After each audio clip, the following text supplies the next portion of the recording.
Yeah.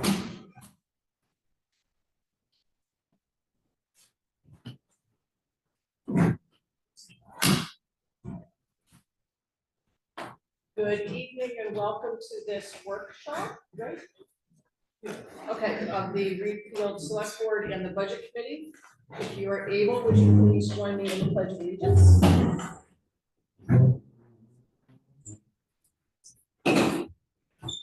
I pledge allegiance to the flag of the United States of America and to the republic for which it stands, one nation, under God, indivisible, with liberty and justice for all. I just love being on this. Oh, good, thank you. So Eric, do you have handouts for us, or is everything going to be projected? Everything's gonna be on the screen. Perfect. So I'm just gonna pass this, I guess we should just introduce ourselves for the recording. Select Board, Steve, I'm Steve D'Angelis. Dave Linton. Karen Shaw. Catherine Mills Woodson, and for Marty the Budget Cash. Committee, Ed Sims, Budget Committee. and town folks. Eric Dyer, Town Manager. Teresa Shaw, Finance Officer, and Jonathan Pittman, Board Secretary. All the important people are here. So we have an excused absent for Chris Salmons and Ellen Schneider and Pete Davis and Sean Keegan.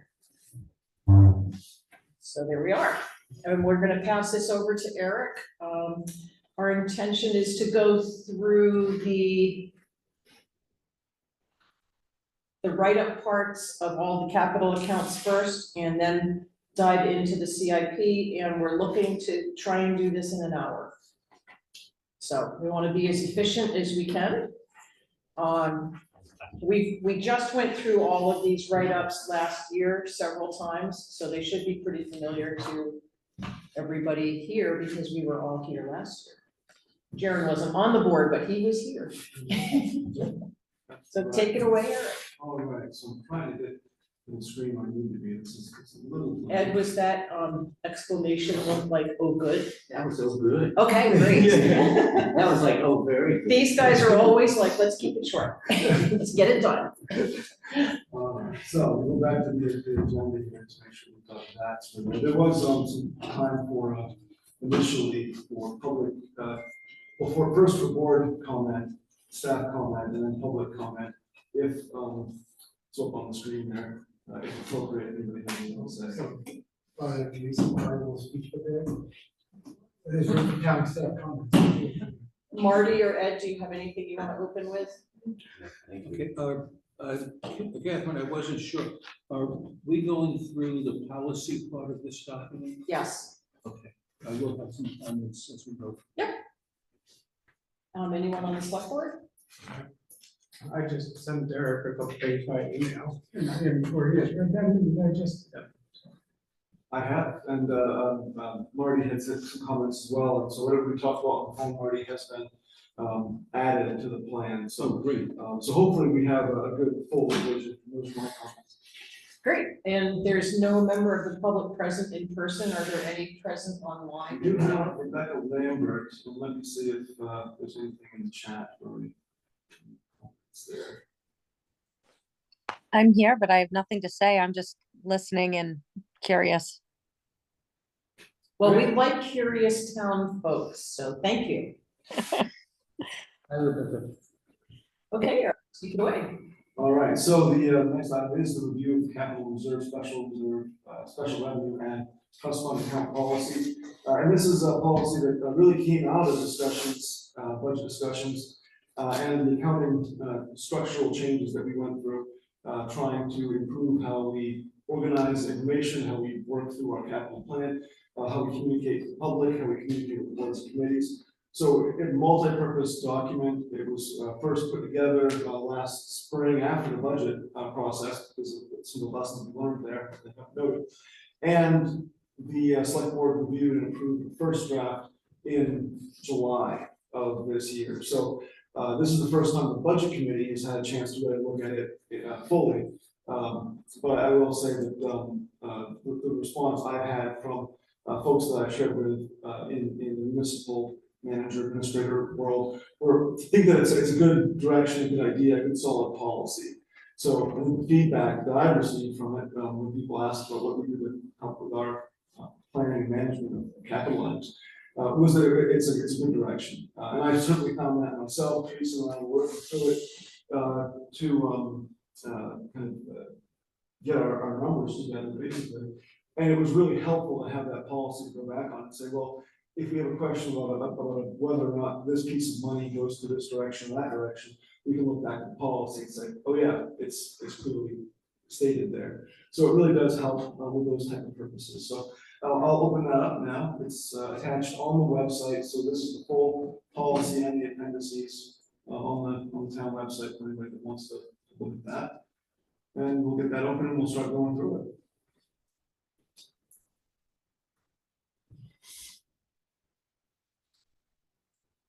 Okay, so first notes are, this is the First Amendment, and this is something that I would expect when we're done discussing it, we could take a vote on individually or collectively, or it could just be a, this is good, we're fine, we can vote on it. But as an acting policy that we use for making decisions, I'd like to see a vote from one or both boards. And the addition of the title of the document at the end, so no matter what page you're in or what page you pull out for a board or a committee, you know that this is the document it came from. Also, of course, add the revision date to there. So in addition to the page numbers. The table of contents has been adjusted to include a few new sections and some revisions. The federal funds, ARPA, is the first notable one. I'll go through that later, but basically ARPA funds have been fully expended as we appropriated those for road purposes. And then it's a little shifting around, but ARPA is not really part of that equation anymore, so that's been adjusted. Snowmobile trail maintenance, we found that we didn't have a special revenue fund for this one because I think we just overlooked it. And it does seem to make sense because the money comes from one fiscal year and gets distributed the next. So having that in a carry forward account makes all the sense in the world, I think. Cascade of number changes, getting to bottle redemption. Because we run a fairly complicated system for what it is, splitting up bottle revenue between 3 towns, we have a special account for that as well. So Teresa and I had some discussions around these, and I think that those two were pretty well consensus that we should have them. The next one that was added, we're still not 100% certain about. It's a transfer station operating reserve, and we'll talk about that when we get to it in the document. But it would be parallel to another department that might have unpredictable finances, but there's different ways to deal with that, so we can talk about that later. Let's see. So the purpose and summary, let me make this a little bigger so I can read it.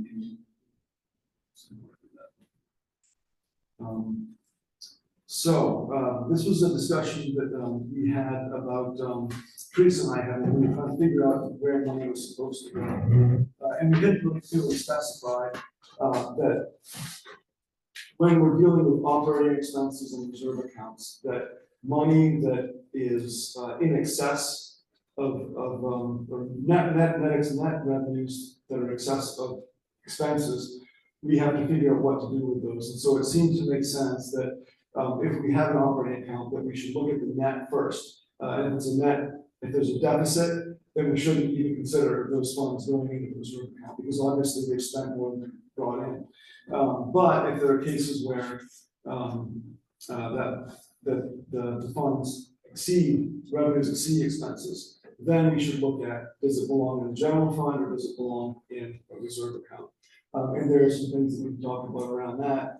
One of which is whether or not there are any donations. It might trigger us to go back and look and say, can we miss a $10,000 donation or something that truly belongs in reserve, or it gives cause to look at those accounts in a little more detail. So that's what this statement means. And the idea is that whenever we have operating accounts, those should be fully expended before you dip into a reserve account. And again, that's to kind of maintain that the use of those operating funds as a first pass. And that way, we're not getting into the reserves unnecessarily. So any questions about that kind of discussion or sentiment, thought process? Okay, all right. I think it's good to be thinking ahead to the fact that there might be an exception. And having that additional sentence is good for that purpose. Great, thanks. Could you give me thoughts on that, anything else you want to add? Well, maybe you talk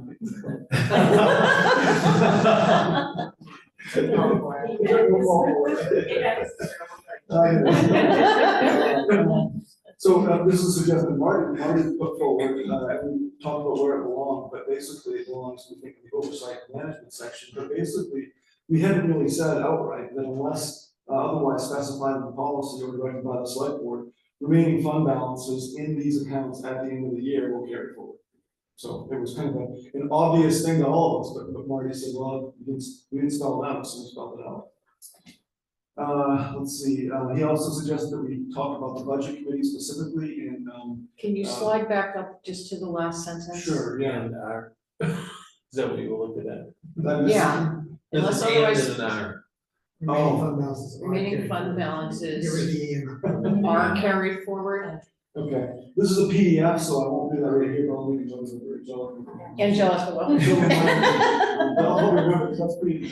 I was looking at that going, oh, Yeah, I'm trying to. thank you, sorry. Okay, it's gratifying. All right, so the next item was around the budget committee, it specifically references them and the affiliate groups. Rather than just saying volunteers, we wanted to clarify that the budget committee has a special role in advising the select board, and the affiliate group volunteers are also involved. So that was a change to clarify roles. That's perfect. All right. This is another suggestion, that came out of discussion at Marty, and that's that, in our structure, this is the account listing kind of, template, right? And we didn't specifically say, well, minimum balance, maximum balance, what does that mean? We might want to add more language to this at a later time, but for right now, I just have a note that says, these are suggestions and guidelines, and they're intended to be reviewed annually by the select board budget committee, and any other input, but it was, Marty said, well, is it a firm number? Like, if we have more than $25,000 in an account that says maximum 25,000, we have to get rid of it immediately, you know, and I guess the answer I think is no. But I'm happy with, if you guys have any thoughts on that approach, just kind of specifying this is flexible. The reason, one reason why I suggested that is that the Conservation Commission oversees the fund, the fund that's funded by selling timber in the town forest. And in some years, the price of wood is high, and we wind up with a big balance, and then we live off that for the next 5 years until the next harvesting. And that was a great example, you know, other departments and accounts that do that, and sometimes money comes in more quickly than you expect, or it flows out more quickly than you expect, and so, I think it is a good thing to know that that's flexible. Can we make a note, Angelica, that Eric said reviewed regularly, at least annually? I mean, it could be reviewed more than once during the year, but I think if we add annually, that means let's look at it at this point in time every year. That's a great approach. Because if we at the table aren't all here in a future year, someone else won't know that regularly means once a year. Okay, so now we're just gonna run through the accounts, I'm just gonna go through the changes, if anybody wants to stop me at a particular account, let me know, but, I will just run through the changes and then we can discussions. And there were only a few, so, okay, here's one, sidewalks, that one, we did increase from 200,000 to 300,000, because the maximum amount of money that we would have this coming year for this project is that 20% match, which is something like 280,000. So we're actually a little bit over 200,000 now. So that's one reason why that was Can you suggested. slide it up so we can see? Oh, it's not catching, oh, I see, it's the, Text. It's the the closed text. caption, yeah, I gotta Right. remember that, sorry. That's okay. Okay, so an increase of 50. And that's just because we currently have more money than the original threshold in there right now, but it's gonna go away fairly quickly. As you don't know. Town buildings, properties. Station capital. So everything we're passing by is as we left it last year when we reviewed this. Yes, that's correct, Okay. yeah, no changes, just the red line up, everything's been, noted, it's been changed. Thank you. So, the American, Rescue Plan Act, that doesn't need to be in there, anymore, the federal funds, have been applied. COVID, that's not really, the purpose of this account anymore. I'm not sure where we get a whole bunch of federal funds, I hope they might come in, but I don't know. But, in any event, it doesn't make sense to be specific when the specific purpose is no longer in play, so. That's what that statement one says. Snowmobile trail maintenance, this one, is new, and, Teresa, we already had an account set up for it in the general ledger, and I believe in the accounting, is that right? Yeah, okay, yeah, and so we just put in some basic criteria, it's for distribution of funds from one fiscal year to the next, essentially, reimbursement by the state, and, 0 to 5,000, I think they never have had more than what, 2,000, so, this year, so, seems like a reasonable threshold, and, distribution to snowmobile clubs. We do those for busters currently, but it could be an organization, and just general trail maintenance and other uses approved by the select board or voters, and we have that kind of same language in all the other articles too, all the other descriptions. And, that is that. Any questions on this one? We always have that as a warrant article each year. We do, yeah. So is it possible for the select board to use those funds, or is it only for town meeting to decide? Well, I think it depends. I mean, what happens at town meeting could change. It's very unusual to have, that's the only, sorry about that. What's going on with this phone? Most other revenue comes in and has select board discretionary. It's kind of unusual to see it happen that way. Teresa explained to me why that is. There's a history of that. But normally it wouldn't kind of go that route. Other nonprofits are included in the nonprofit section. Right. So it's just a little bit different pulling those funds directly and giving them to a nonprofit club. So I didn't want to just say, well, that's the way it is. Because it could be something that changes in the future. I mean, Okay. the way snowmobile is going, it might not be a club in 10 years, unfortunately, you know? So, but anyway, I could certainly amend that language if you'd like to have it say something different. No. I just wanted to clarify. Thank you mentioned about them having to petition for it too versus like the rest of the That's- nonprofits. That's right, yeah, because they're the only nonprofit that doesn't have to ask periodically. And whether that's right or wrong, it is what it is, right? But I just wanted to make a distinction that's different than some of the others. We're kind of not, all we're doing is handing over this registration. It's kind of a pass through. Yeah, Yeah, it's kind of a pass it's not like they're asking for funds that. Yeah. It's not- Right, It's which kind not, of self-funded kind of thing. Yeah. right, which the other nonprofits are asking for tax money. Correct. Right. So it's a little bit different. I mean, it is the point, it's closer to the road funds coming in and going back towards road purposes. This is coming in and going towards trail maintenance for snowmobiles. Yeah. Let's see, conservation land, this is the town forest account basically. Dog vaccine fund, this one we increased to 1,000 because we currently have like $650 in there, so it made sense to increase that. Let's see. Assistance. Legal services. So legal services, this is one that you mentioned last year, and I missed the edit, or you mentioned it in July, I missed the edit. But Sharon brought it back up again, and so I did change this to specify that the funds are for proactive or reactive, because I thought it was important to consider both of those situations. Litigation, lots of litigation, and the legal issues of importance to the town. So And I also kind of put in that little emphasis to remind people why we have $25,000 as a minimum. A single issue can cause $20,000 in challenges and fees, and it can be for something that we have no control over. So I just want to emphasize the fact that it might look like there's a lot of money there, but it's needed in case we have a legal issue. So Eric, yeah, on the enterprise fund, a little side comment that. Sure. First of all, when was the last time we actually made a loan? Or grant? 2021, 22. It was to the vestry, the Union Meeting House vestry Oh, committee. okay. So that was 2 or 3 years ago. If something does come up that's a little bit different than the vestry, I was thinking you might be able to use the KV cog services.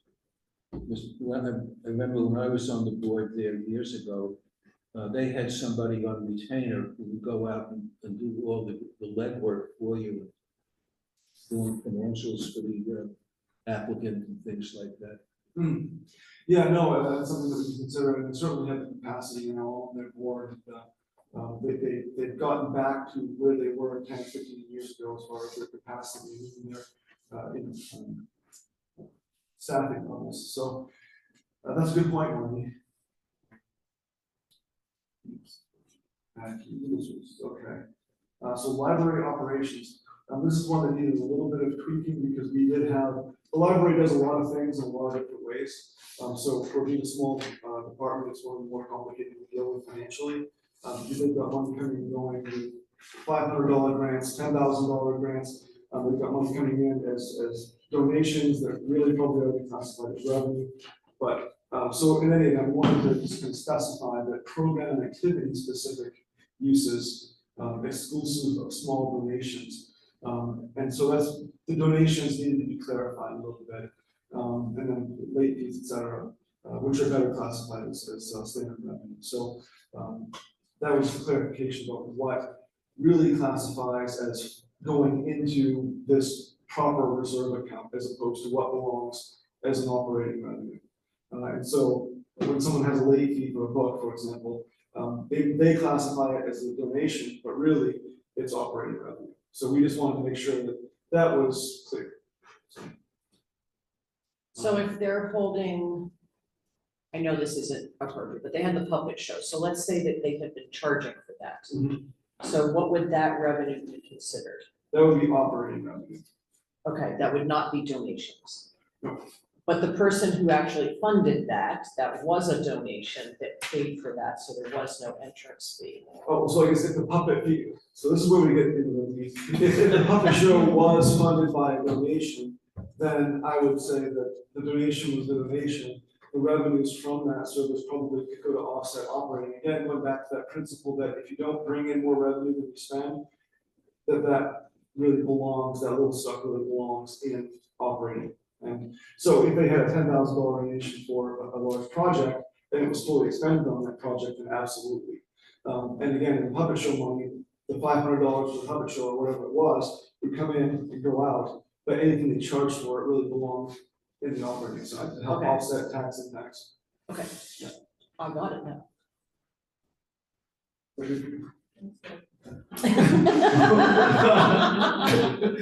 I like the way he checks in with the boss.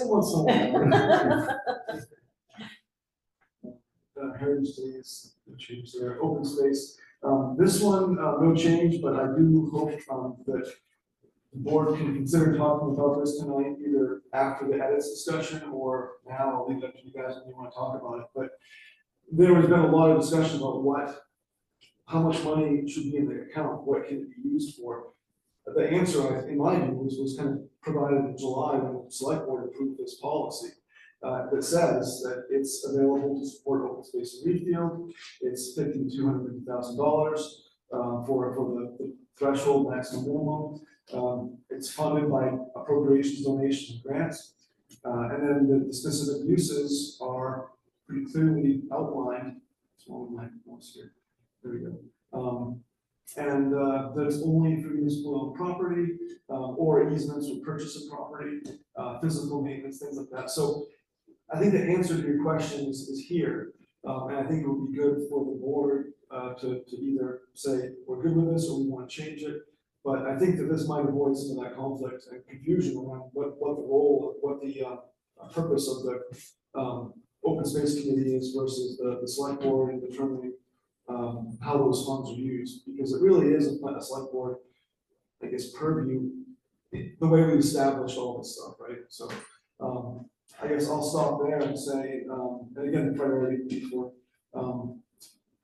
uses that don't involve an outright purchase. So this is all stuff that we talked about and kind of set in stone initially, last in July. So I'll leave it to the chairs to decide whether you want to take this up now or not at all, or later.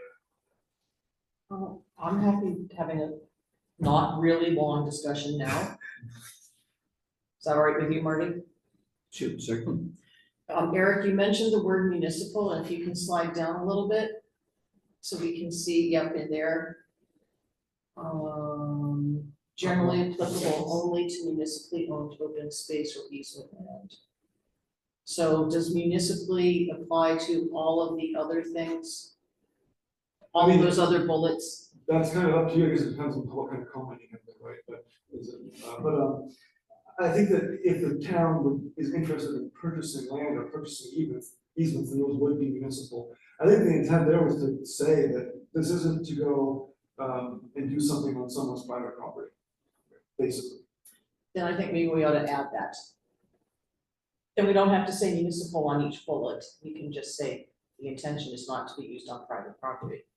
Well, I think because the first bullet kind of supersedes everything below it. Right. Okay, And if it's not municipally owned, then it's not the happening. point is moot on the rest. Okay, That's kind of the way I look at it. do you think that's clear enough to the public though? Because this was an issue the other night at the hearing. I think for this year it is. We're still in the midst of the open space committee and definitions on that stuff, so for this year, it would be appropriate, and the balances are appropriate, because we already have right in the middle of that in the account anyway. Yeah. So I say until we get any more clarification, I feel like that's where we need to be right now. When Sean and I met with Eric, that was just yesterday, to plan our January meeting. We were talking about this, and our suggestion to this group of two committees, or boards, is that we would provide this page to the open space committee to include as funding and expenditures are covered by the capital investment plan, see appendix, whatever. And so they don't need to discuss it, plan it, revise it, because this is our policy and it's right here. And if that's just included, then there's no chance for things to be misinterpreted because there's a slightly different version in the open space plan than there is here. Then people will become, well, what's the difference? So I don't know how you guys feel about that, if it's best to just take it and say, here it is. In general, I think it would be a good idea to not make this a major issue at this particular time. For a number of reasons that I don't think I need to go into them. But in terms of the formatting of that section showing the usages of these funds, I don't think the first sentence can apply to every single one of them, because we wouldn't purchase an easement on a town-owned property. So, I guess the municipality would own the easement, that's kind of the idea. Kind of the way I look at it is, the money wouldn't be spent on anything that's not already owned by the town, the way I take it. so would that preclude the town purchasing an easement on a property that we don't currently own to add more reserved land in the town?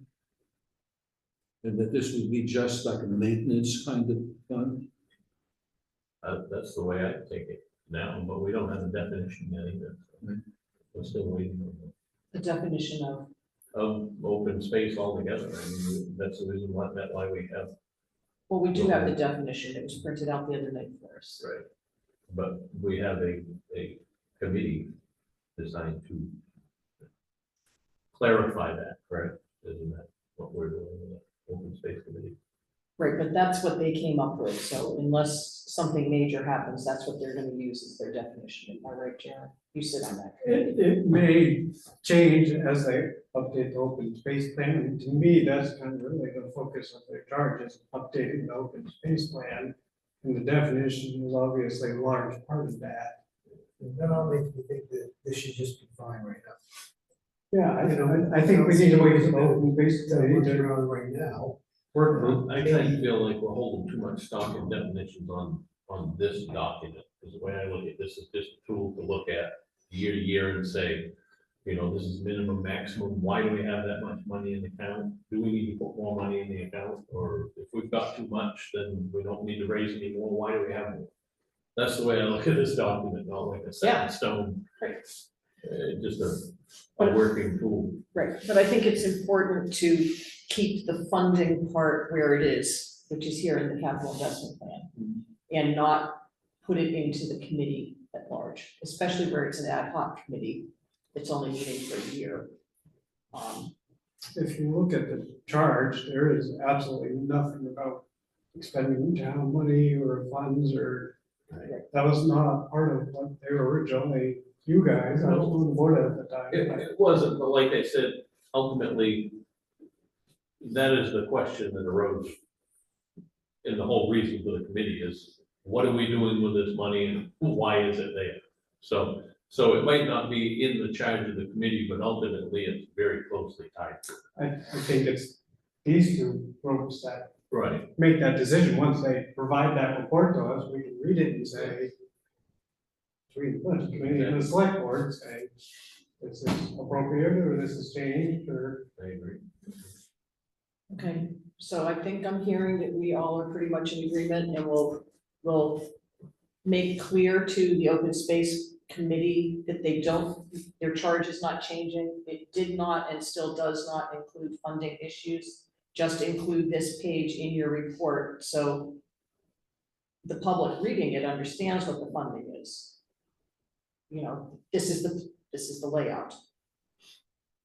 So I guess before we move on, though, I think that there is a difference of opinion between what the scope is for, that it could be used for purchasing property or easements that aren't municipally owned, so they can be municipally owned.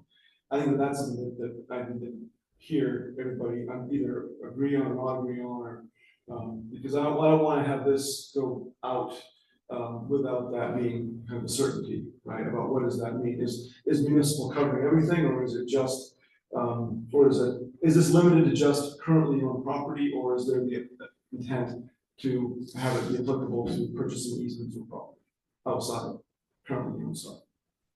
That makes sense. Well, the two, bullet 3 and 4, purchase of rights, they don't apply if we already own it. So we wouldn't be purchasing something we already own. So those two absolutely apply to non-municipally owned current property. Am I correct?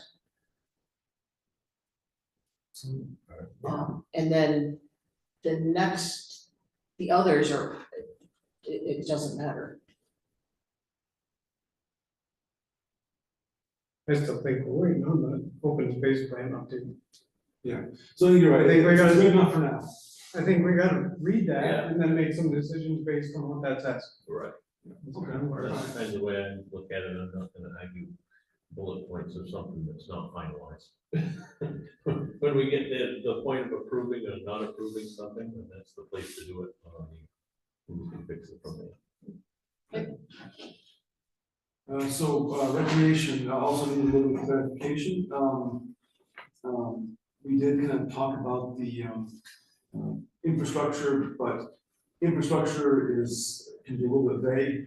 but we wanted to specify turf maintenance, and, non-capital equipment. And I'm not sure I meant to say non-capital, I think I meant to say capital equipment. So that should probably say, turf maintenance, which would be capital maintenance and capital equipment. So I'll make. So that's an Angelica edit. Yeah, Okay. No, I think you are right to say this because anything over the 5,000 would be capital. Right? well, and that's what this would be for, capital. I thought this was This is their, special revenue, not a capital account. Right. It's a special revenue account. so, I guess the question was, and I guess I'm thinking, I probably confused myself with this one. Things like basketballs are equipment, but those really belong in their operating budget. Right? Right. So things like the $2,000 soccer goal posts, I would consider those capital equipment, and those would come on the special revenue. Is that, or am I, they will get that right in here? Is it- it's not right. I think you guys are gonna have a lot of fun figuring all this out every time we spend something.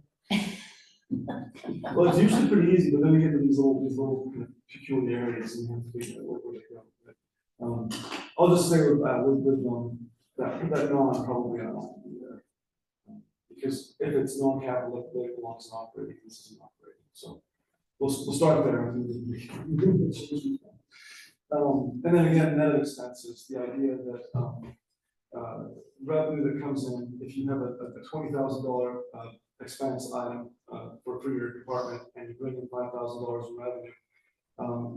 One individual program may have brought in $500 more than they budgeted, but in that you're in the hole, so that money really belongs, should be used to offset operating expenses and not get kind of siphoned off into the reserve and have a general fund cover the difference. So. And then beach programming, we wanted to be clear that recreation included the beach. We used to have a different kind of structure. At one point, the beach was a whole separate entity, but it seemed important to identify the beach and beach programming as things that might be eligible for expenditure out of this fund. And again, net expenses on that same one. Bottle redemption, this is one that we had to set up, establish this bottle redemption revenue from transportation method communities. And zero. If I interrupt for a quick second? Sure. I was doing the warrant the other day, and this is like $500 a month that we're splitting up between the three towns. This is a lot of money. I mean, lots of people are not taking their bottles to the redemption center, they're bringing them to the transfer station. That's pretty cool. Yeah. It's not like a small amount of money. I mean, that's like $6,000 a year. So. Everybody drink more. Okay, thank you. All right, so, but this really, I have a high threshold here, we have a high threshold, but it could probably be lower, but this is basically a pass-through account. I don't think this ever has a balance of more than $1,000 in every reason. Because you pay it out. Because we spend it right back up. And you specified Wayne, Fayette, Reedfield, and also the fact that at the current time, that money was allocated to the fairgrounds project. So, we know that, I thought it was important to mention it in there. And this would be the place where the select board might go in and say, hey, it's time to change that allocation, it should go to, the heating fund again, or it should go to support, Edson's, flower garden. It's beautiful. So, let's see,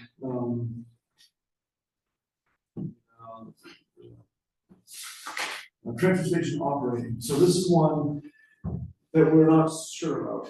And it's in here in part because we have a small balance of less than $1,000.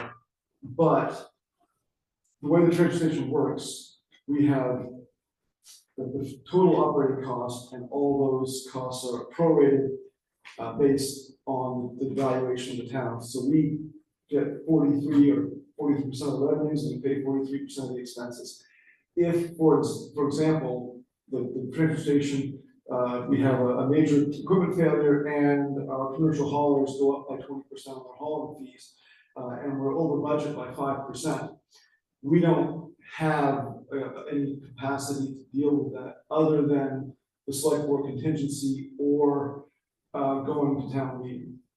And so in the past, we'd always had a fairly healthy reserve account for our share of the transfer station operating expenses. This is just for our share.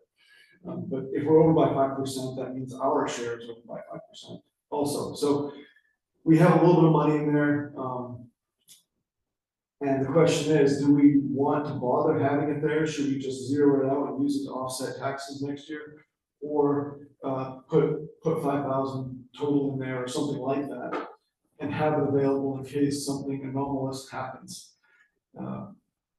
And that's the question that I hope you guys can How often do those anomalous things happen? They happen all the time, but usually they're balanced out. Is that pretty accurate, Teresa? I mean, we've been lucky, I think, a couple times, but we've also, it's a very, very lean operation. Very, very lean. And we're talking about like 0.5% over or under at the end of the year. There's not much there. But it doesn't take much. The backhoe used to be a huge wild card, and now it's not because it's still fairly new. But the equipment is old, you know, we do have the ability to lease if we need to, but it's just this one I'm a little bit uncomfortable just saying, well, we'll absorb it in the contingency because of the nature of the operation and the impact that it has potentially. So just hoping for some discussion on it. It's here now, it's $900, you can just leave it and not worry about it, or we can have a more in-depth discussion. I have two comments. One is about Wayne and Fayette, and the other is about contingency. I don't like the idea of us planning to use contingency for a specific purpose. If we have a specific purpose, I think we ought to have a place for it. The contingent, because that's more transparent to the public, right? Because then they know that this is for transfer station stuff, whereas when they give us $25,000 available that we try not to spend for contingency each year, they have no idea what we're gonna spend it on. That's a lot of trust for that money. So if we think it might be for transfer station, I'm in favor of it being in an account like this. Do Wayne and Fayette have a backup? They're not required to by our agreement, right? We have no idea. Yeah, that's on them. So if we have let's just say we had a $10,000 expense that couldn't be covered by revenues coming in greater than we expected. Yeah. Would we just bill the 3 towns? Prorated. Okay, and then it's up to each of those 3 towns to figure out where they're getting the money from. Yeah. And all 3 towns are liable to pay it and to pay it timely. Absolutely. Yeah. Okay. Well, I'd rather be a little bit prepared. I don't know, we don't need $25,000, I don't think in there. That would be a lot, So we can lower that threshold to something 10 maybe, because that would be, if we had a $20,000 overage, our obligation would be somewhere around 10. On a $350,000 budget, so we have a pretty big overage then. I think our portion was 25,000, but we're looking at like $55,000-$60,000 Expense. expense.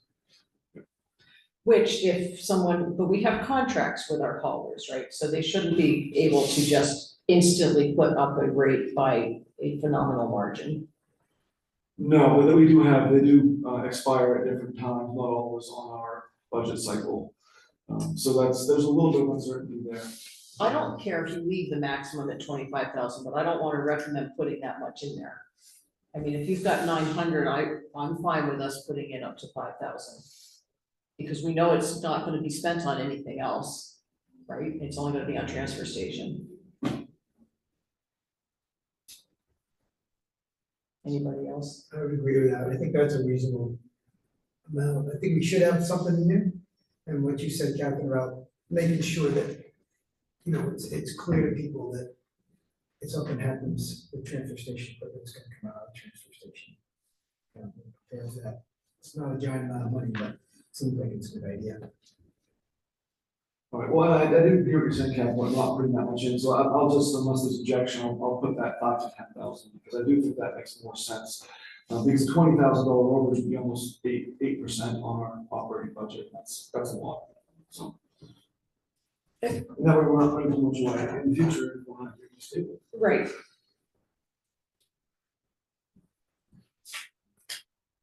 Yeah, okay.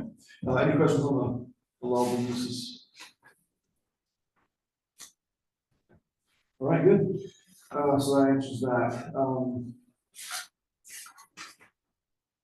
Getting down to the bottom here, we're almost there. That's it. That's it. There we go. So those are the changes. One by one that I missed, which is administrative technology, page one, first one. Back to the top. Back to the top. Jared, I wonder why you would be on that. No, That's Jared's project, in case other people in the room don't know that. I think it definitely needs to exist this year, but I just want us to think about if it needs to continue to exist. Beyond this. Is there money in it now? Yes, we should have about 8,000 or 9,000, I think. And I guess the question about whether it should exist depends, let's look at the allowable uses for computer servers. That would be a $5,000 to $10,000 expense that wouldn't exist in the future. Peg station equipment, we might not call it PEG in the future because it might be associated with the cable network, but the stuff behind that stage is probably $40,000, so that's one thing. Allowable expenses could fall use in. Yeah. Well, at the FM, I thought that was important, because that is, we have 5,000 in there right now, I think, for that. So maybe that's an operating, I can't remember, but, that type of equipment would be another 10, probably the top of 40 back on stage. AV associated and then other technology, so, I don't know, does that help looking at that, or? Are you thinking it needs more money, or does it need to exist, or? I think it still needs to exist, but the allowable expenses definitely needs to be tweaked, because ideally after this fiscal year, we're not gonna have a server anymore. So that shouldn't, It's more than ideally, but not, yeah. So, that is wonderful news. So I just think that one might need a little tweaking, and then we can look at the minimum and maximum again and decide if that needs to change. Now, we're not gonna be doing a server anymore. A lot of that expense is gonna be switching over to operating expense. Yeah. There's gonna be monthly software licenses. And do we want to change the affiliate staff title? Did we discuss this in our last? We select board haven't meeting? talked about this in detail, we touched on it, but why don't you mention it, because it's an important revenue point too. Okay, so we're not, have we stopped broadcasting on the PEG station now? No, we're still broadcasting, there's issues with sound and with Okay. bandwidth and all So, that. but we are broadcasting live on YouTube? Yes, we broadcast live on YouTube. Okay, and then it's saved so it can be seen on YouTube. Yeah. So the PEG station is funded by cable fees, Teresa, about how much a year? 30,000? 28. 28 to 30,000. Those fees are collected by the people who subscribe through Spectrum. It's paid by them, yes. So it's a surcharge on your bill, and it's a pass-through. So they collect this money and then they give it to the town for the PEG station, which we've used to do the broadcasting. But now we've changed that charge to a degree. We don't broadcast so much for the PEG station, we do it for YouTube. Were we doing it for Facebook at all? We talked about it, but it's a closed system, so we're not doing that. Okay. And all the recordings, and then Bill puts all of that stuff up on the town website, or somebody does. Who does? Teresa, Angelica puts it on the website, but you get it from Bill? We get it to go. Sometimes Okay. So the question, what we need to talk about it, that I think we're talking about it on the January 13th. It'll be part of the first budget draft, we should talk about it now. Right, is to do away with the PEG station because there are almost no people who use it when it's live. It's only being used by people who subscribe to Spectrum for cable. And that's not that many people in town now. It's fewer and fewer all the time. And those people are paying that amount of money that the whole town gets to use. So why are we doing that? So what we're gonna talk about is, let's make the agreement with Spectrum to not charge the customer and not give it to the town. Great. Which is a loss of revenue for the town, we have to understand that. But we, it's also less expensive, we're not gonna run it though, so. well, we are running it. We're gonna be running. not We're still gonna paying. be paying for the equipment and for the people who run it. So And we'll have to fund it from the general tax obligation, so we'll be losing that revenue, but the thinking is that that's an unfair revenue, because you've got, I don't know, 200 people in town who are funding this. And how many people are actually using it? Maybe a half a dozen. And is that fair? Or is it more fair to let everybody pay 50 cents a year through the tax bill, instead of some 200 people paying $8 or $9 every month? So that's the discussion we're gonna have. Okay, so perhaps next section. So that's the administrative capital. Any other reserves or special revenue accounts that before we go to the next piece? We just finished with all of the accounts, we're going on to the CIP. Oh. Oh, well. You'll get over it. Okay, so the CIP, it's modified slightly. I've added a column or two, I think just one column, I added a column for bonding. So basically we have red lines and green lines, but they go different directions, Steve. So the ones that are red lines that are horizontal are debits, and green and vertical are credits. Think about it as an income or expense. Can you see those shading lines? I can see the shape, just to clear which colors are which, but I'm assuming the three in the right. Yes. Yeah, and if I zoom in, you'll see that they do have a bit of texture to them, but Texture, as opposed to color, I'm not. yeah, it's cool. It's called that texture. Well, anyway, it's not the most clear, but in any event, the future for reserves for the one second, this is not really far enough.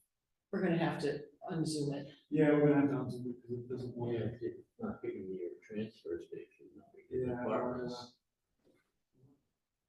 There's it. That Make it makes small.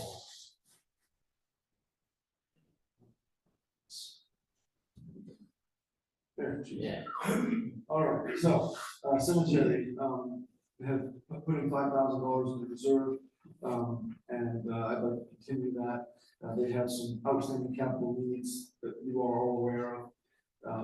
And that's just continuing on for cemeteries, funded by raising through taxes, which is how it was on last year.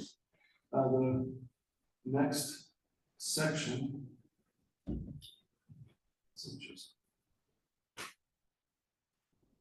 I think if you make it like 125%, we'll still be able to read. Yeah, you'll be able to see it, but I can't. Oh, okay, well then that won't work. With this very fast speed here, We don't need to see 27 minutes. you know, we'll slide over there, yeah. But so moving on to town buildings, what we have is the reserve.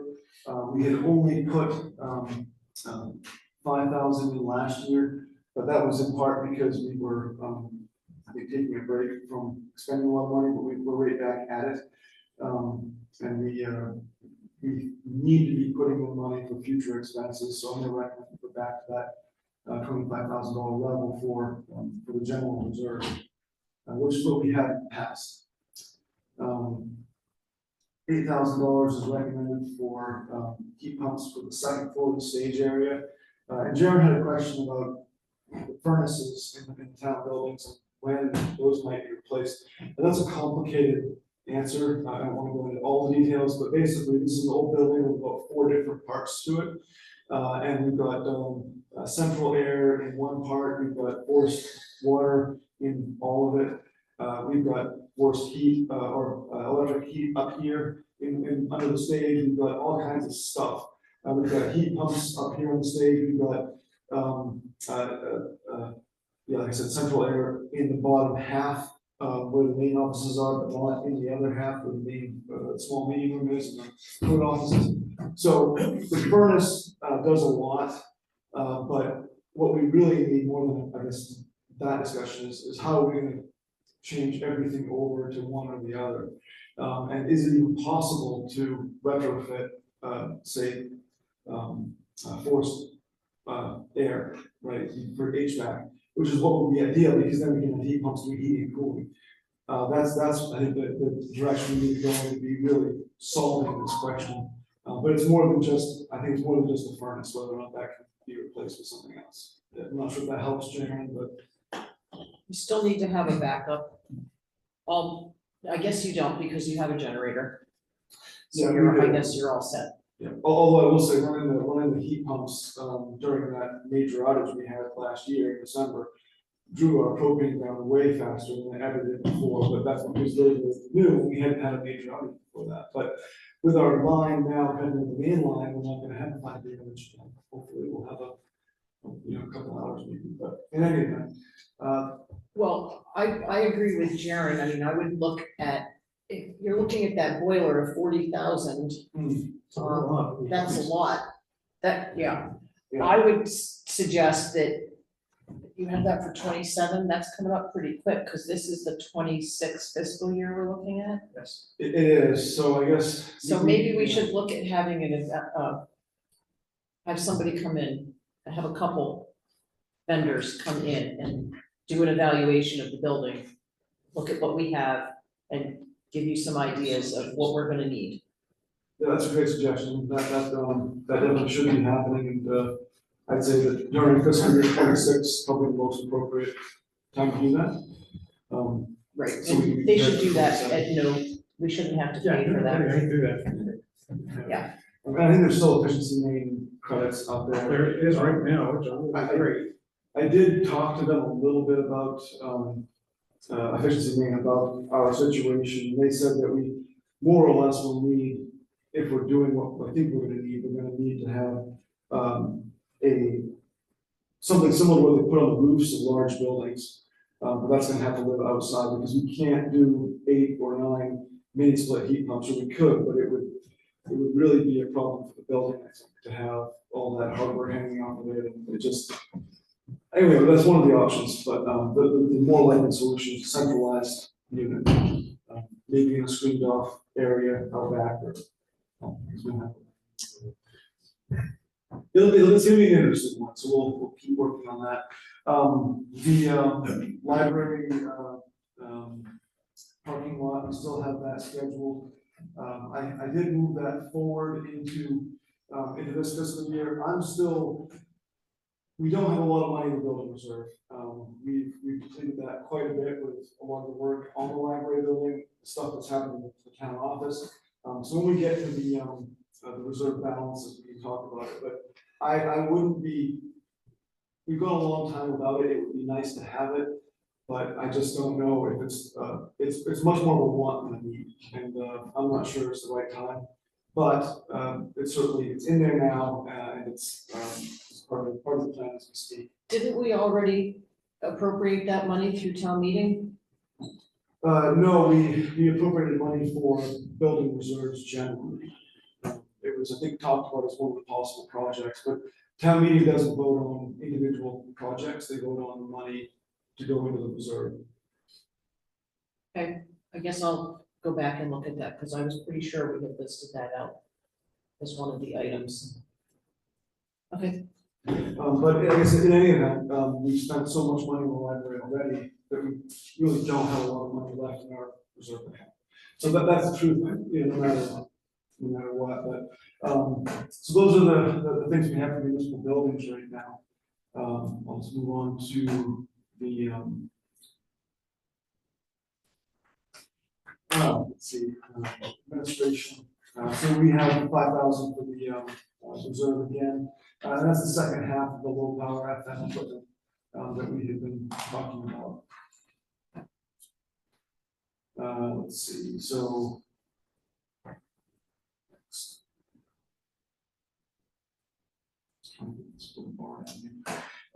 Rec parks and activities, we have the fairgrounds, that's allocated technically for this year, it's probably gonna extend to FY 26. But I don't think there's any point in confusing, things for, an impact that, there's no tax impact to that, that's all gonna be, it's gonna be passed through the town, but it's not gonna have any dollar impact, so. I think it doesn't make sense to show the ins and outs of that account in this spreadsheet. Eric, what year is the beach money in?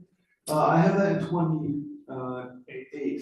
Okay, And I will say that I did move that, it was scheduled for 26, but with everything else going on, there's absolutely no way. And I think that by the time we finish the construction of the sidewalk, the construction of the fairgrounds in 2026, likely, we'll need a year to plan and prepare and do the light work that should happen for the beach project. So I'd say we could move it back a year, maybe, but then we'll be doing two things at once, trying to, plan for the next big project while we're finishing up two big projects, and I would rather not do that. So my request at this time is to keep an eye on it, but not necessarily taking quick action until we start planning for 2027. the work that we did at the beach this year, has that made it safer and more user friendly?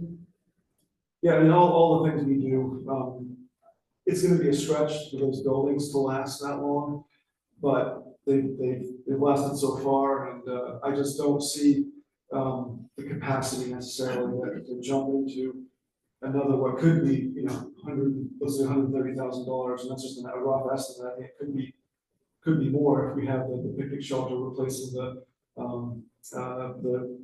changing room and the storage building and putting in a pavilion of sorts. That could be quite a large undertaking on the scale of maybe $250,000 depending. And does those three lines, do they include making the accessible trail down to the beach or accessible docks or anything like that? No, they don't. So this will probably be much larger. It probably will be. And again, those are just really round I mean, numbers. these things are really sort of the necessity pieces, like where our picnic tables are now and where our equipment and changing spaces. I mean, that's what is primarily 80,000 of that number is. Okay, Yeah, so I mean, it's needed, and we can't get away without it, but, the question is just on timing. And I know, Sean, this is important to you, how does that schedule feel? Is that?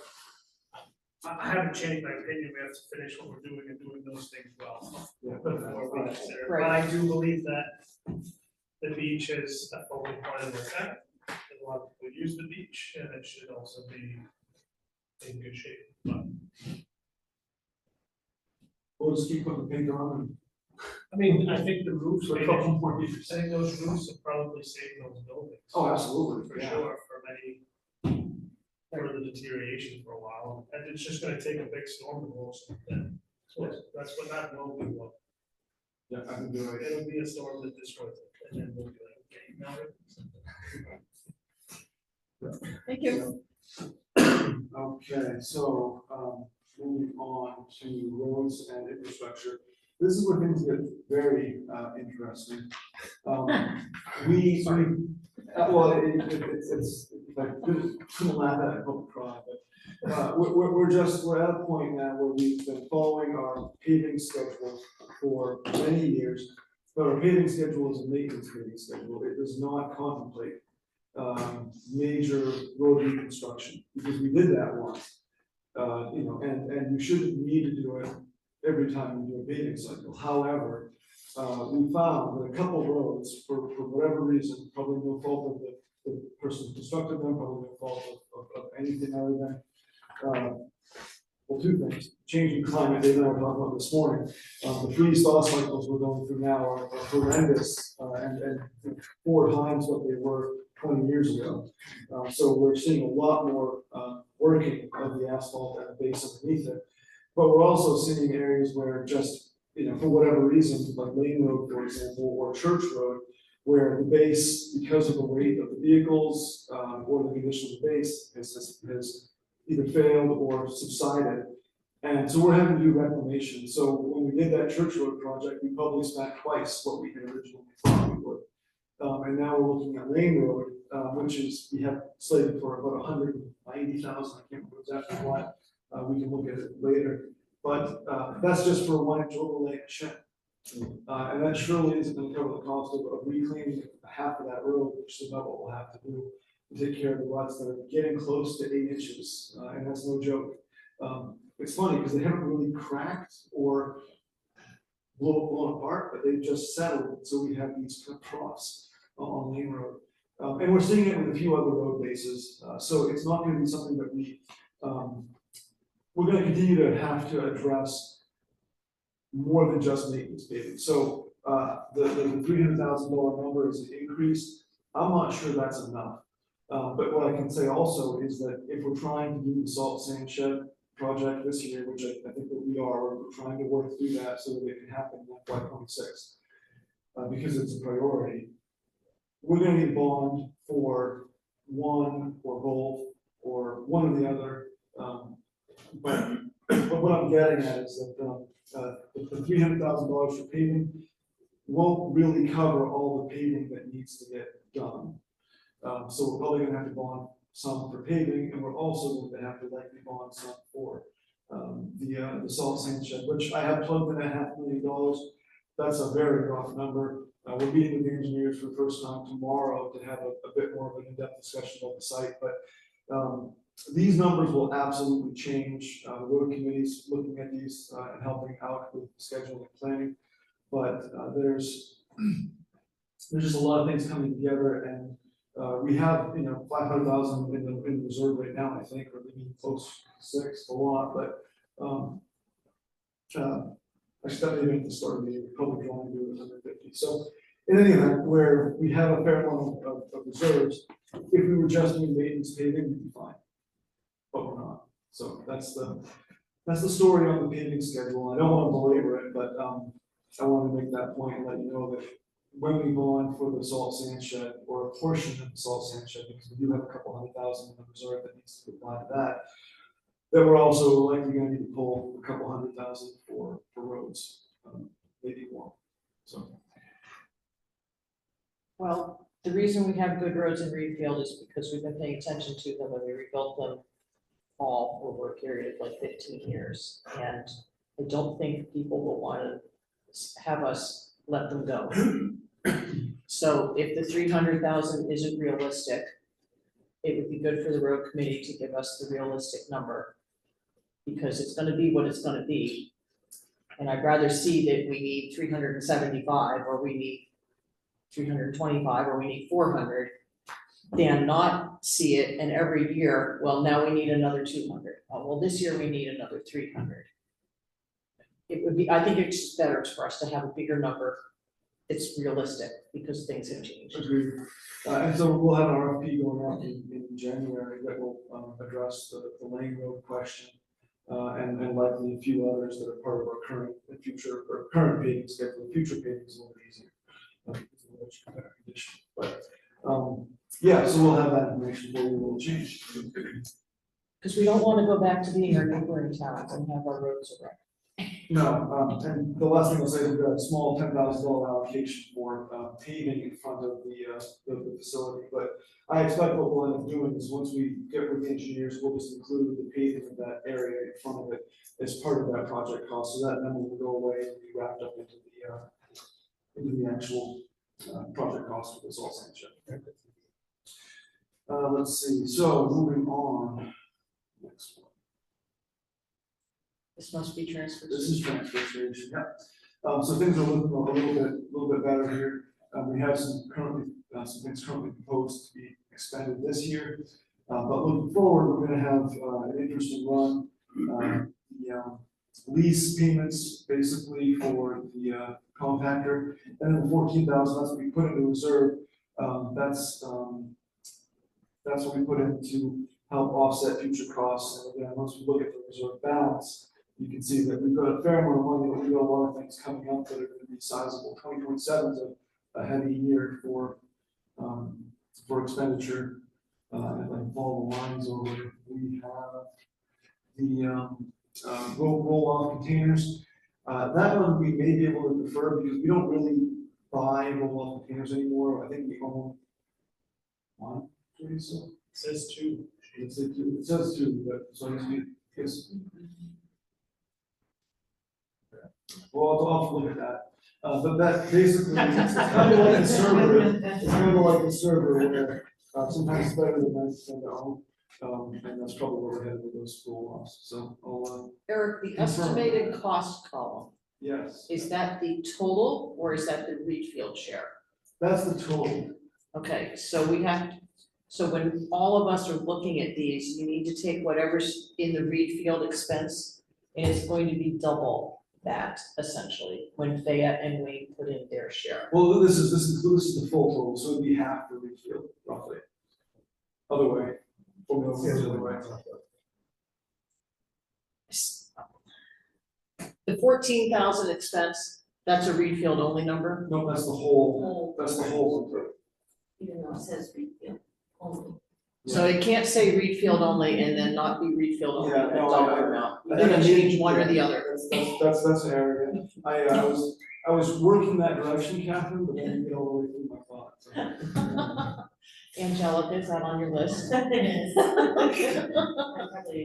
Okay, so, No, I mean, it's just, so now when everyone here who's looking at this, when you see that expense, it's only half of that is coming out of our budget, because the other half is coming from Fayette and Wayne.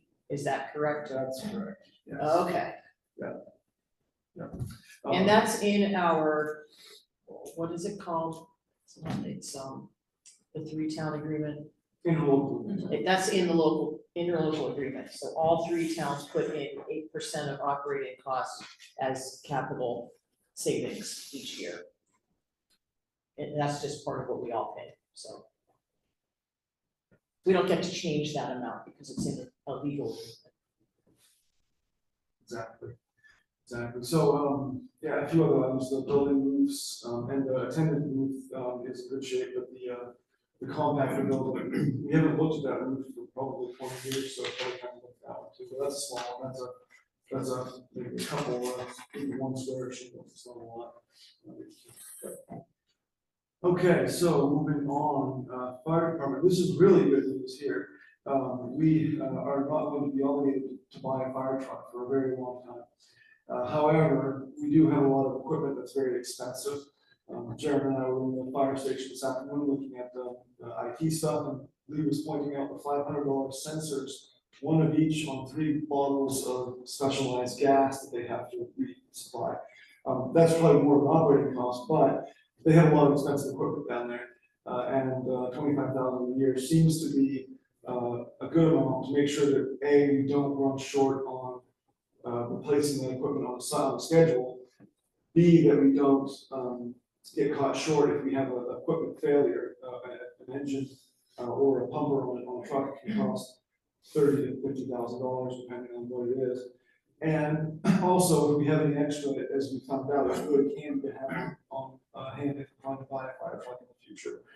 This threshold, this $25,000 number, doesn't contemplate too much money being left over on, if you look at, 5-year rolling average expenses, it's not, we're not putting money away intentionally for fire trucks, but if there's any left over, that could be one of many purposes. So, that's actually just about the same money that went in last year, when we added together, but because we had 30,000 last year that went for SCBA, but we had, only 5,000, coming out of reserve to offset that, I think, so it was basically $25,000.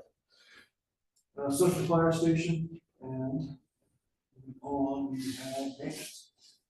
And this, we have the equipment reserve, which we need to continue to put money away for replacing our equipment.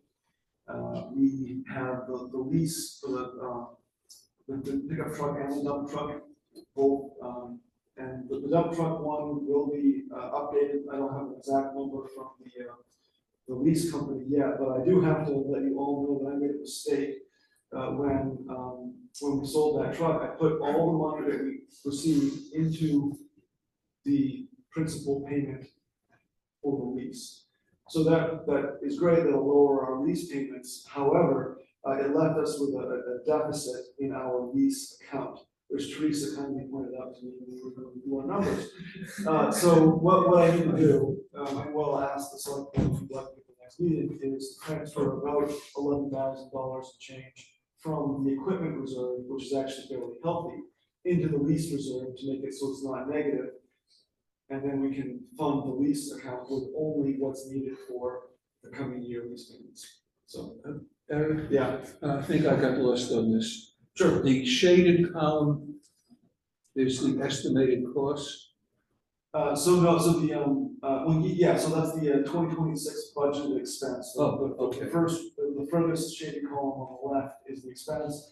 The other three columns are various forms of revenue to offset that. Okay.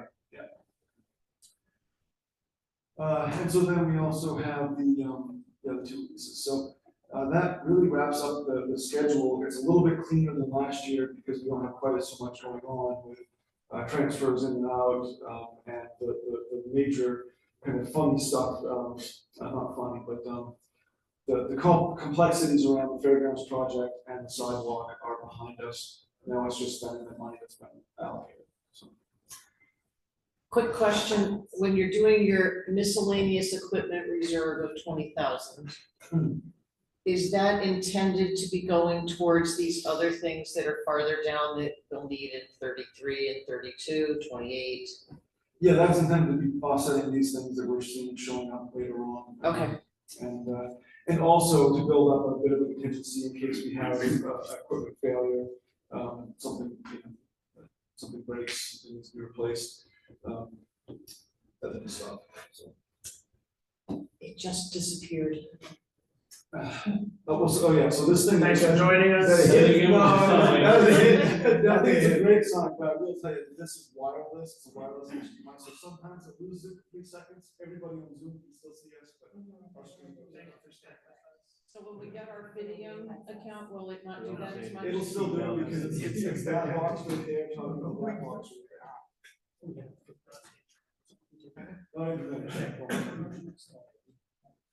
I'm gonna stop sharing for just a minute, because we've done tons of that, but, Becca's left. She left to watch the I don't really. So, that's what I have, Bless you. Thank you. Do you have the page that shows us Oh, yeah. the total, like, this year, next year, so we can see, like, are we spiking or dipping? Not That's that not- one, that's the debt schedule, that's not that, what we have is the road budget, so this shows you the roads that we're looking at. We have, Lane Road and North Wayne Road, we're scheduled for 2024, but we held off on those. Not being certain of the reserve balances and having spent so much on church road, so those were kind of delayed a little. Beaver Dam and Morrill are what are scheduled next. Morrill, we might do a chip seal on that as opposed to a full pave, but it's not gonna make a huge difference on the cost, because it's a very short road. And then Thunder Castle and Chase are two big ones, that really need work, and there's probably gonna be some reclaiming there as well, so. We're gonna have to, I think, extrapolate based on what Lane Road costs us to give us a better idea of what Chase and Thunder Castle might look like, and then we'll have a better idea what we can bond for. So is it looking like we're doing the top 2 for the top 8 rows? In the next, between now and, June 30th, 2026, that's the intent. So that's the budget for this coming year, so we have to use what we have in reserve and what we put in the budget to cover the approximately 600,000 there. Yes. 3, 5, 650. And then some again, because Lane Road is gonna cost twice, I expect probably twice what we budgeted for it, so. So I didn't see that kind of money in the other part of this, did you guys? No, but that's why I was explaining that the $300,000 is there, it's just what I think would be the base level, we probably will need to borrow a bond to supplement that. And that was the discussion that we. Okay, and so we But had, you're talking substantial, if you're talking 650 there, you're only having 300, you're talking 350, 400,000. but you have to remember, we have 300 plus in reserve right now, we'll add 300 next year, so we're getting, it's close. Okay. It's not as bad as it looks, but it still is a couple $100,000 short. Okay. The top four, we've already budgeted for. Yes, and so. The top four, we should have the money for it if they cost more, that's as the. Exactly, yeah. Yeah, The so next four, is it four? the next four will be covered by the $300,000. The next five is hopefully gonna be covered by it for. If If they that's cost how what much we they expect, cost. so we know it's probably not true. Okay, so another way to look at this is if you just don't take any money out of the reserve for the sand salt shed. You probably got enough to do paving, Yeah, exactly. plus, Yeah. plus the additional, because you're gonna have to do more work. Close, Yeah. every time. And then we just are gonna bond for the sand salt shed. That's one way to look at it. I kind of like that approach, I think it's cleaner to the public if we look at it that way. I don't care what you guys do, but I just think making it less confusing for the public is always a good idea. Yeah, and then that's why I said there's multiple directions we can head on that. Okay. But, so anyway, that was in there, I wanted to show that. I like the fact that it's kind of just built in the roads, because, I mean, under the roads, the salt sand shed won't exist, so. It doesn't bother my head too much. Okay. So what we do have here is the estimated balances, at the end of this fiscal year. What we do next fiscal year is not determined yet, but for this fiscal year, we expect to have these dollar values in our accounts. So, looking at roads capital, we expect, we have, if we spend $450,000, and we get 24,000 into the feds, we'll have 73. But right now, we have the 499,000, so. And that includes the reserve that we put in for the Yeah, sand so we're salt actually shed. closer to 525 or 520. So, yeah, and that includes the 200,000 put away for the salt sand shed. Well, there's the solution to all our problems. What? 4 cents an offer.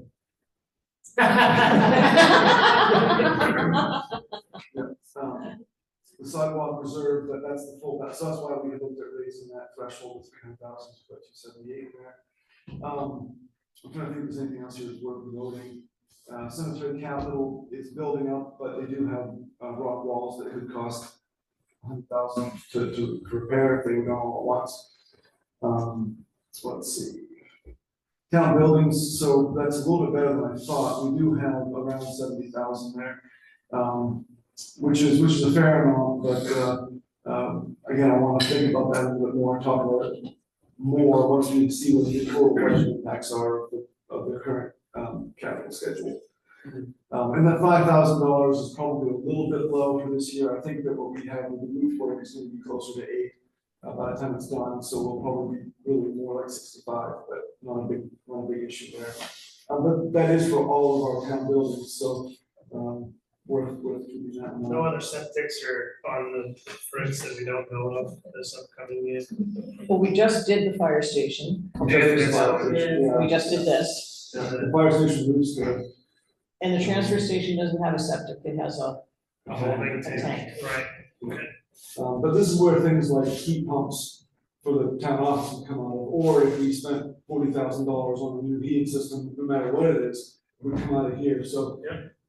It is also reserved for things like the furnace, the elevators, so you can see why I'm a little bit hesitant there. The fire escape and the library. Library, That's ridiculous. Yeah, that was partially grant funded, but only partially. Yeah, so town properties, 26,000, that's where that's gonna see a lot of variation, that's where the fairgrounds project is right now. And we'll be keeping track of that independently, but that's the current reserve account that we're using for that. So that'll see some big numbers going in and out in the next couple of years. And then, yeah, that's not a lot of really big highlights. Heating assistance, we have a large amount of money in there, but it doesn't get used much. We do vet people through the general assistance process. And our policy currently says that we do have to give it people that are in need, not people that are just asking for it. So it's a little bit tricky to do that. And we might want to find a way to give out more of that money, but I think there's a lot of resources out there that aren't in town. The heat program has been doing very well. What's that? Not for heat. No. I mean, there are, but it's not robust. So is our threshold the GA numbers? General assistance. GA is 5,000, that's the operating budget. No. When a person's applying, do they have to meet the general assistance income guidelines to be able to access our heating assistance? They don't, Okay. but they have to have a need. So what we would look at is whether or not their expenses are higher than their income. Excuse me. Okay. And whether they have assets they can sell and things like that. Not that we're forcing people to sell their guns or RVs or anything, but we'd like them to at least think about it before they ask the town for money. So, It's very hard in Reedfield to give away money to people. People are very hesitant to ask. We can't, I mean, we have our senior tax fund and we can't get anybody to ask for money from it. We did have. We've had a couple. Yeah, we've had probably 5 this year. Yeah, Five more this than we've ever had, so. Oh, good. And they qualified and they will receive? Yeah, the checks have been issued or credits issued to their accounts. I mean, and we've talked about that at the select board level, about how do we get that word out more, but you just have a lot of proud people who want to find another way to do it and not ask. And so I think, I don't like having all that money in the heating fund. I would rather have us find a way to get it out to people who really need it. Oh, double the maximum we think we should have. Right. And that was all that bottle money. Yeah, it added up quickly. And we realized you should probably share this with the towns, just have to ball. So Well, you don't know that. It might be all the Reedfield people doing the drinking. it might be. Might be this week. No, I think it's from Angelica's house, actually. I take mine to jail. Yeah, and then at the bottom, we have the transfer station operating. There's not much else really that needs to get highlighted. But again, this was the easiest, it was still challenging, but this is the easiest time we've had of figuring this out, I think, in the past 9 years I've been here. It's cleaner. I think it's cleaner. We've got less accounts, they're more clear, they're definitely specified about what they're for. And this makes it a lot easier for us to keep track of things. So, I would like to see if we can fairly early in the budget season, the sort of bottom line that shows projected years out, so we can see, you know, if we're gonna bond, how is that gonna affect us? It's gonna give us the hills or the valleys. yeah, absolutely, yeah, and then that'll be part of that draft we get on. Not in color though, so Steve can read it.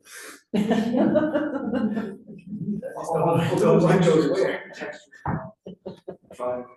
Does anyone have anything they'd like to add or ask? One minor thing. When it gets to the point of doing the warrant, and you have the section of the article or articles on capital items, you might want to give some thought early on as to whether or not you want any of the capital items to be split out into a separate article. If you made Didn't we make a policy for that? Yeah, I You think that worked was on it. after the 24-25 budget cycle. That Eric and I submitted a policy that the board accepted. I think we ought to follow the policy, and if the budget committee says this seems like an exception, tell us. Okay. Does that work? I think that's kind of where we left it. Yeah, I think Yeah. so. Just stick with the guidelines, and if there was an issue that we thought was gonna be a problem, we'd separate it in. Right. Well, I think the policy said anything new was gonna be by itself, and anything that had a certain amount of change was gonna be separated. And sometimes something else can come up that one of those two criteria. Right. Agreed that we would just, you know, There's still subjective to it, you guys have discretion, right? Yeah. we had like a minimum threshold, certain things we know are gonna be broken out, and maybe something else. But it's fine for these folks to make recommendations for how they think it should be. Of course. We respect your expertise. Anyone else? Well, we didn't make an hour, but we made an hour and 31 minutes, so I'll close the meeting at 8:01 and thank everyone very much. Really appreciate it. Great work, Eric and Teresa. Get up. Especially if she's so big, a lot of work on this, so. And she spoke like 3 times. Right. I missed all three of them.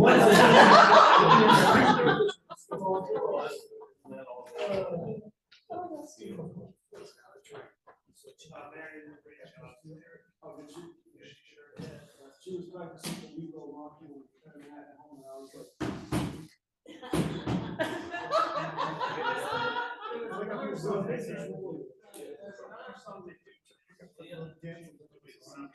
This weekend, we're on everybody sits around and chats. I like to go to the title today.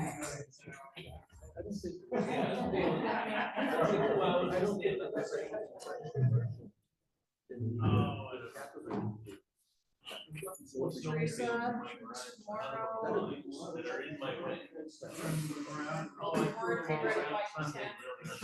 tomorrow. I'll be here just before that, I have to leave. Yeah, that's all right. Once I can stand up. Yeah, right. Just can't sit down. You don't do it then.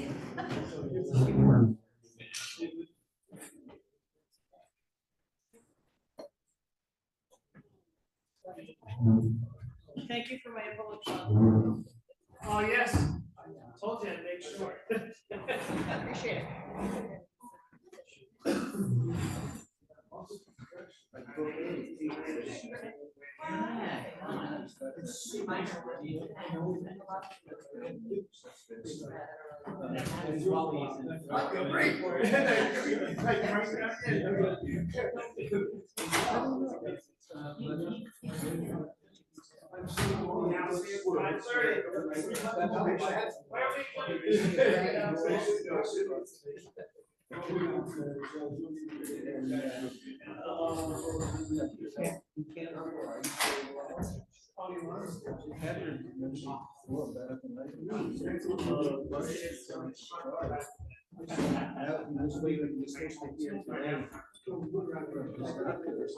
Something where you're, you know, it's like, not think about it, you know, like, we're discussing that after eating. I spent some time laying on the floor. We'll see how tomorrow goes. Good luck. Well, told a long time ago, if you're gonna be dumb, better be tough. That's a variation of the quote Mike Boyman always used to use. The entire fire department was there. Oh, my goodness. I was blocking everything and. Why? What were they doing? Because they had no internet. Oh, so they kept trying to test it, and that was. So they, yeah, I had everything set, I was just doing a final test, make sure everything was good, and then everything went down, I'm like, what the heck? And, so if you want to shoot me Lee's number, or if you want to ask him if everything's up, everything was working except for his cameras. And that may be he needs to reset his phone and maybe power back on the cameras. And that may fix it, it may not. Yeah, sometimes with mine, I have to call the company that installed the recorder. Yeah. Because they have to manually. They got changed to open DNS on this one. Yeah, What you said. yeah. This is why I have transitioned to the cloud cameras. Yeah. So you just plug them in. Literally, you just plug them in, that's all. Yeah, I wish I knew that, because I would have went mine instead of having to go through all the. Yeah, they're like $30. Wow. They're super cheap. Yeah. And if you buy an SD card, it doubles the cost, because the SD card costs as much as. But then you gotta. But then you don't have to worry about it. You gotta back up. So, I don't know how you want to deal with that. If I need to go back, I'm happy to. I'm not sure, he'll know who to call. Yes, go on. Okay. And I'll make sure I'll check it tomorrow. make sure everything's okay. He'll be at the staff meeting, so. Yeah. we'll check. Okay, cool. Yeah, just let me know. All right, thanks for the suggestions beforehand, that made it go quickly. Yeah, yeah. I like reading stuff like this. That's what we did. Yeah, well, I Policy. really think we have a good policy. I mean, it's not Okay. perfect, but. I wasn't aware of this. Yeah. And, Well, we listened to the budget committee, we listened to the select board, and we said, we need to do something different, so. you know, I think the more questions are answered up front, the less confusion there is, because I know like Elaine was confused about what funds for the, you know, for the age-friendly will carry over, what won't. And every time we had a budget discussion at the Conservation Commission, people would still be confused, and, you know, we had two different kinds of accounts, with an operating and we had reserve. Yeah, and every time it was. And so, you know, so I think this will make things a little easier. And I didn't see anything controversial in the capital stuff. Yeah, I think the bonding for the salt sand shed or the roads, whichever. I think that was a good suggestion, yeah. It's easier, still the same bonding, but it's easier to picture. If the math works out, because it's still a big unknown, but. Oh, yeah. I mean, I think it's close, and, yeah. But I think that would certainly give us a lot more capacity to say, all of that's going to roads. Yeah. All 500,000 we have. I know that some people who love the library will be disappointed that the paving is been put off again, but. I mean, it's technically, it's not yet, I mean, it's still in the capital plan, but it might not stay, we'll see how it goes. Yeah. It was originally slated for this year, but I just, with the way things are, I can't, with conscience say, well, we're gonna spend $15,000 this year, and not know what's gonna happen next, so. Yeah. But, yeah. But, you know, I mean, and I think it would be a huge improvement for the people in the library, for our maintenance staff, not a lot, but it is a need more than a want, or a want more than a need. Yeah. So when is it time to start dealing with the other thing that was brought up in the select board planning meeting in July, the road maintenance? Oh, the plowing contract, we're working on that now, we're the board committee is revising the contract. We'll be putting out an RFP in probably February, hopefully having a contractor locked in by April. But if we're not able to get someone to bid on it, it's gonna be an interesting couple months. Yeah. Depends on how the. Yeah. But, yeah. All right, well, thanks, Marty, appreciate it. Okay, well, I enjoyed doing this. Happy to help.